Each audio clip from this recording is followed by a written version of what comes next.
Alasannya karena memang tidak sesuai lagi visi dan misinya, perselisihan yang secara terus-menerus.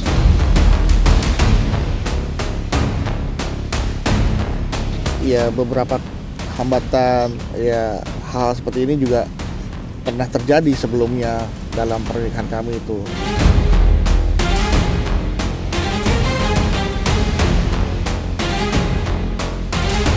Takut apaan, cuma rumah sama mobil doang, udah kita kasih ke istri udah.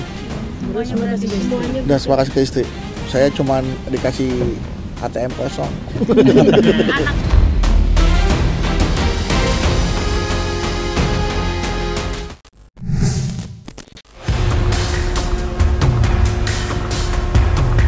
Agenda sidang perdana perceraian komedian Bedu dan sang istri, Irma Kartika Anggraini, akhirnya resmi digelar di Pengadilan Agama Jakarta Selatan pada tanggal 30 September 2025 kemarin.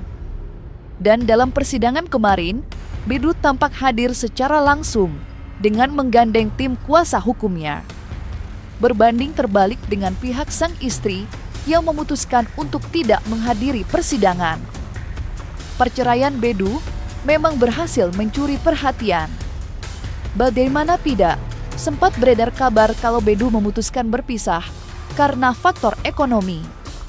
Namun pada agenda kemarin, spekulasi itu terjawab juga, di mana Bedu membantah tegas jika faktor ekonomi adalah penyebab perceraiannya. Lantas, apa sebenarnya alasan yang menyebabkan perceraian mereka harus terjadi? Alasannya karena memang tidak sesuai lagi visi dan misinya, perselisihan yang secara terus-menerus, maka tidak bisa menciptakan keluarga yang sakinah mawaddah warahmah seperti yang diinginkan bersama-sama ketika menikah. Maka terjadilah kesepakatan bersama-sama untuk mengasuh anak tadi dengan cara berpisah. Ya sebenarnya ini kan masalah rumah tangga saya, jadi sebenarnya 15 tahun ini ya memang perjalanan yang sangat panjang ya buat saya pribadi. Mungkin ada orang yang usia rumah tangganya udah puluhan tahun, 15 tahun dianggap masih belum seberapa lah. Harapan kita semua sama ya, pengen punya rumah tangga yang benar-benar Allah ridho ya Bang ya, di sakinah mawaddah warahmah. Ya beberapa tahapan ke situ mungkin kita sudah lewatin. Kita berharap benar-benar tercapai visi misi itu.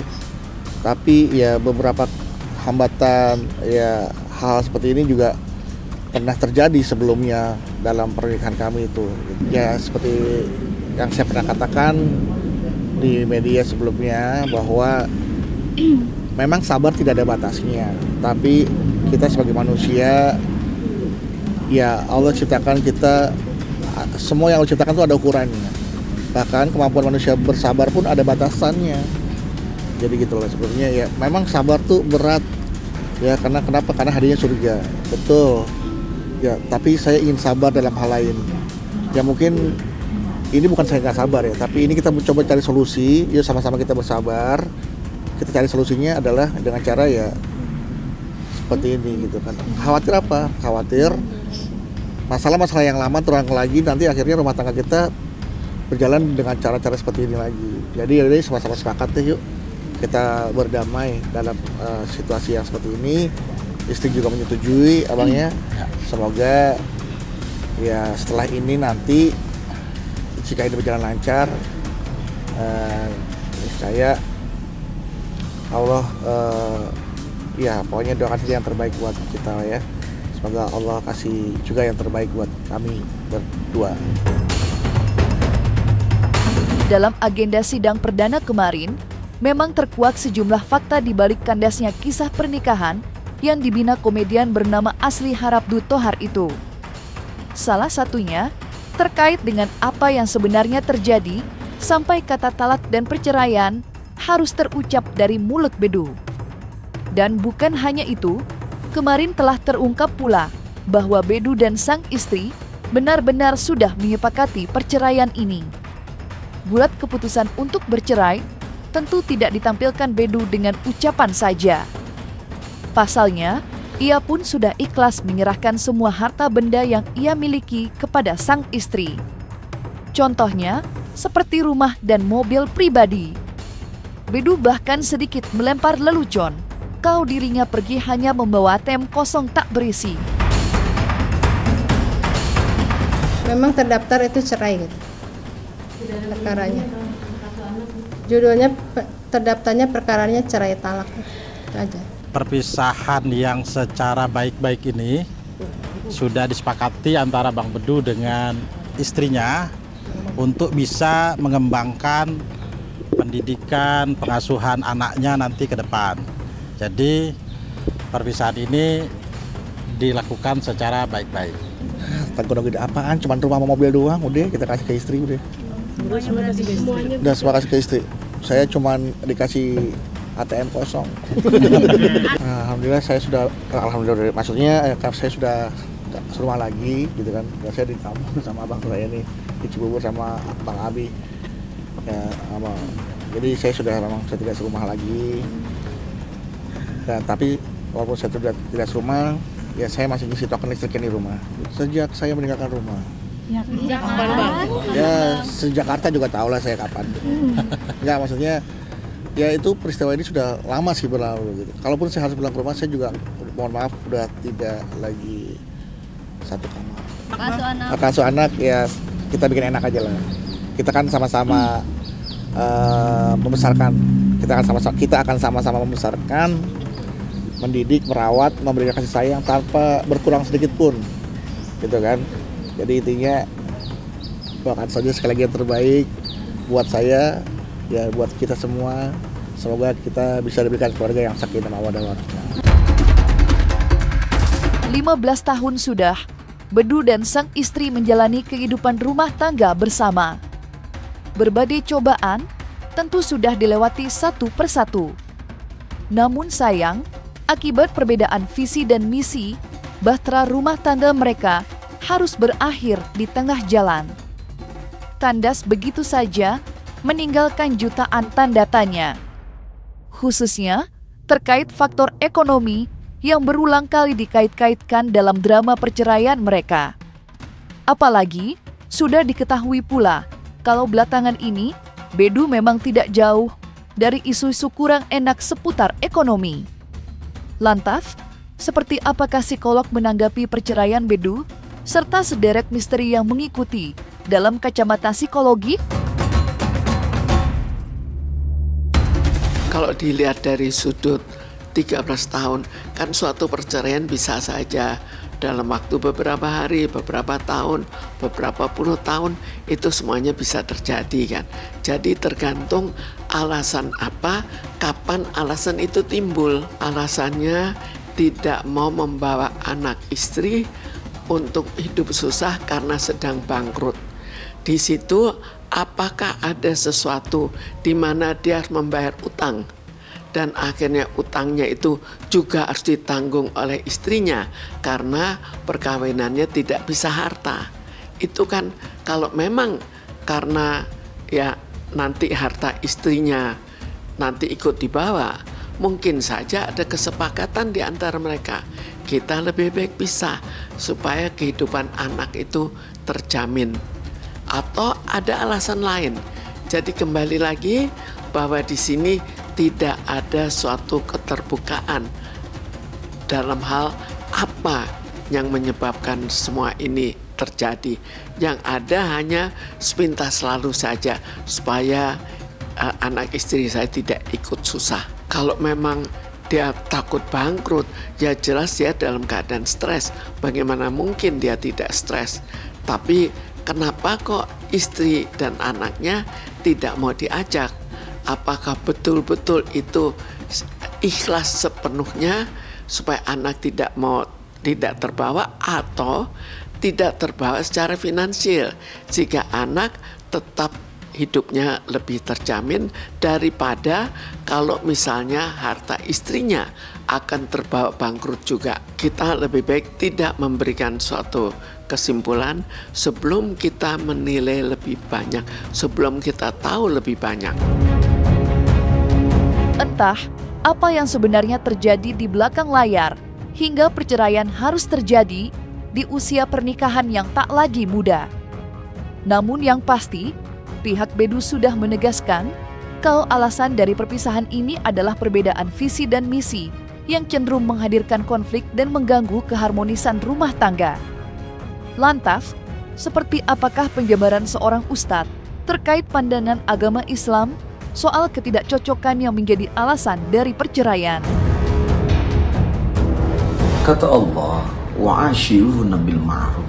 Musyawarah itu jalan yang terbaik di antara kedua belah pihak. Kalau seandainya tidak ada satu frekuensi tujuan dalam mahligai rumah tangga, dipaksakan di penghujung perceraian, atau mungkin sudah bercerai, atau mungkin masih ada harapan, karena yang namanya talak itu terbagi ada 3. Al-Quran mengatakan at-talaqu marratain fa imsakun bil ma'rufin wa tasrihun bi ihsanin. Talak itu terbagi ada 2. Boleh rujuk ketika jatuh talak masa 2, masa idah lewat 3 bulan, 12 hari, 13 hari, maka menikah kembali dengan pasangannya. Tapi kalau sampai belum masa idah, itu tinggal ngomong aja. Nah, ketika jatuh ke pengadilan, mendaftarkan diri, kemudian dari pihak pengadilan, maka cenderung kepada mereka untuk bagaimana mendamaikan islah bainan nas, kedua manusia ini yang sudah menjalin rumah tangganya, bagaimana, apakah yang kekurangannya bisa ditutupi, atau karena faktor ekonomi, atau faktor karena KDRT. Itu mas, kewajiban dari pihak pengadilan itu mendamaikan supaya problematika dari rumah tangga tersebut ada solusinya, yaitu kembali dengan ikhlas dan sabar. Tapi kalau sudah tidak ada jalan keluarnya, egonya masing-masing, tidak ada jalan keluarnya, bahkan tidak satu frekuensi, maka rumah tangganya bagaikan piring pecah, seperti neraka, musibah terjadi, tidak ada titik temu. Boleh agama meluruskan itu perceraian, hukumnya mubah, tapi bisa jadi berdosa dan haram. Nah, pilih yang mana? Kalau seandainya masih bisa mempertahankan rumah tangganya, ya silakan rujuk, itu yang terbaik. Tapi kalau sudah tidak ada jalan keluarnya, berantem terus, seakan-akan api neraka dan rumah tangganya, silakan. Satu-satu jalan adalah perceraian, itu yang terbaik. Maka tidak berdosa daripada memaksakan diri mempertahankan tapi tidak ada kesabaran, merendahkan satu sama lain. Ini bisa bahaya, bukan jadi ibadah, bahkan rumah tangga bisa jadi berdosa.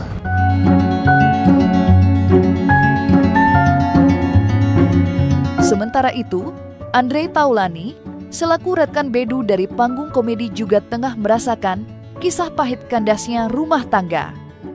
Layaknya Bedu, Andre Taulani juga tengah menjalani proses persidangan. Namun berbeda dengan proses perceraian Bedu yang terbilang berjalan lancar, kisah perceraian Andre justru menyisakan polemik yang berkepanjangan.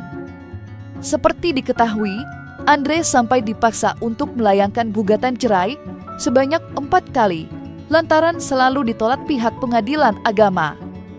Dan pekan lalu, Andre akhirnya kembali menjalani proses sidang perceraian, di mana proses lagi-lagi harus tertunda hingga tanggal 8 Oktober akibat ketidakhadiran sang istri. Menariknya, di tengah proses perceraian ini, Erin Taulani diketahui merayakan hari ulang tahunnya. Sayangnya, kebahagiaan itu harus disorot tajam lantaran Andre lebih memilih untuk merayakan ulang tahun sang ibunda.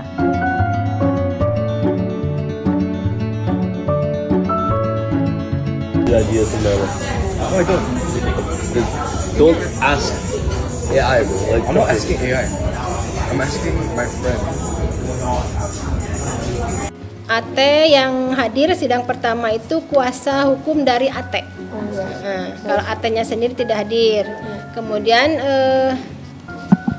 lawannya RT ya, lawannya ya, tidak hadir. Iya.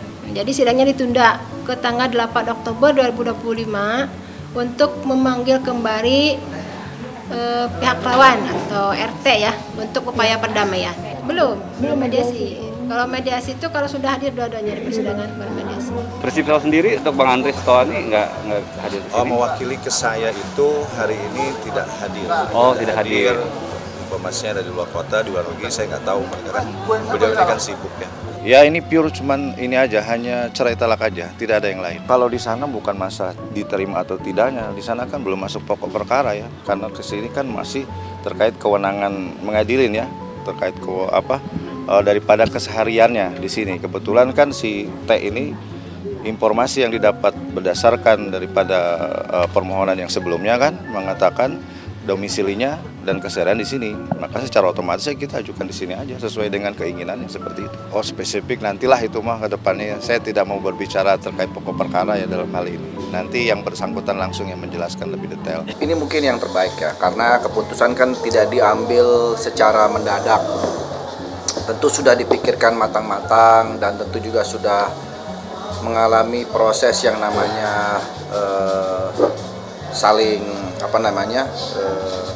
berdiskusi. Semua sudah dilewati sehingga ada keputusan seperti ini. Itu adalah keputusan yang terbaik untuk kami berdua. Serupa tapi tak sama. Anggapan itulah yang dirasa mampu menggambarkan kisah hidup Andre Taulani dan Bedu. Keduanya sama-sama sedang menjalani proses cerai. Namun salah satu dari mereka dipaksa terseret polemik panjang akibat tak kunjung diterimanya gugatan talak. Menanggapi hal itu, Ustadz Fatullah pun mencoba memberikan sedikit pandangan Islam terkait proses perceraian Andre Taulani.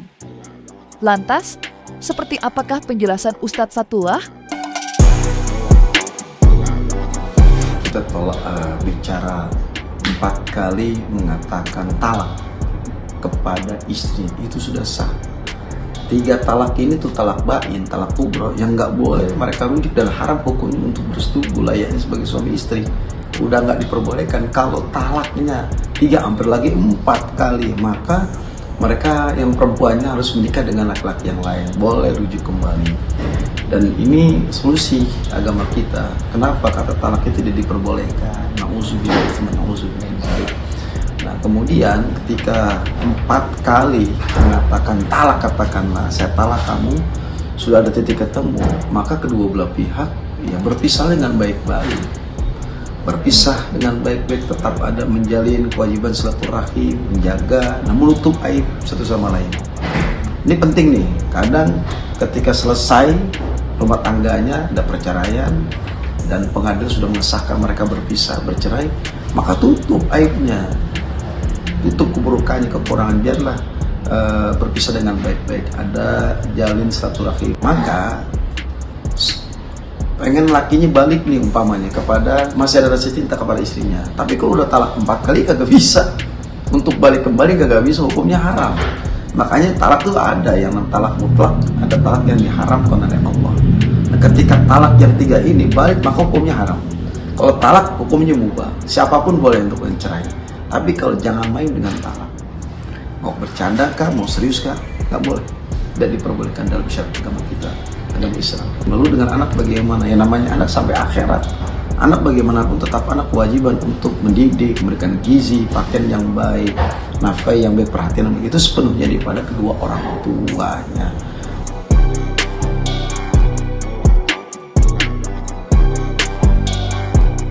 Jangan lupa untuk like, subscribe, dan juga share channel YouTube Cumi Cumi.